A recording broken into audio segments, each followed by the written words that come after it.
સંખેડા તાલુકામાં ગત રાત્રે વરસાદ વરસ્યો હતો। આ વરસાદને કારણે સંખેડા તાલુકાના ખંડુપુરા અને ગુંડેરની વચ્ચે રેલવે ફાટક નજીક હાલમાં જે નવીન નાળું બની રહ્યું હતું ત્યાં આગળ માત્ર માટીકામ થયેલું છે।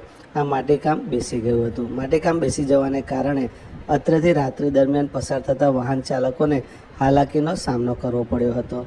અત્રેથી એક 112 પોલીસની વાહન પસાર થતી હતી તે ફસાઈ ગઈ હતી। નજીકના ગામમાંથી ટ્રેક્ટર બોલાવી ખેંચવી પડી હતી। આ ઉપરાંત રાતે દરમિયાન જ અત્રે એક 108 ઇમરજન્સી એમ્બ્યુલન્સ નજીક આવી ત્યારે આ ખાડાને જોઈ તેણે પણ ત્યાંથી 108 ઇમરજન્સી એમ્બ્યુલન્સ પરત પાછી વાળી હતી।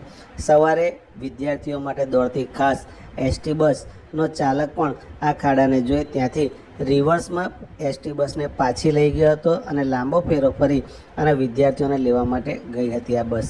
જ્યારે સવારે અહીંથી પસાર થતા અન્ય 4 વ્હીલ વાહન ચાલકોને પણ ખૂબ જ હાલાકીનો સામનો કરવો પડ્યો હતો।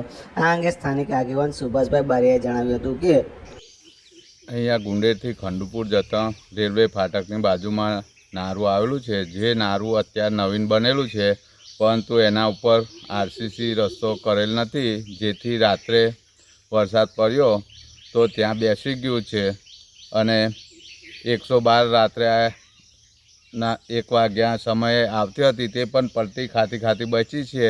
તો ગામમાંથી ટ્રેક્ટર લઈ જઈને એને કાઢી હતી અને 108 એમ્બ્યુલન્સ રાત્રે આવતી હતી તે પણ પાછી હોય છે અને સ્કૂલ માટે બાળકોને ભણવા માટે સવારમાં બસ આવે છે તે પણ આ વરસાદના કારણે બેસી ગયેલાને કારણે એ પણ પાછી રિટર્ન થઈ ગઈ છે। તો આગળ બાળકોને લેવા પણ જઈ શક્યા નથી।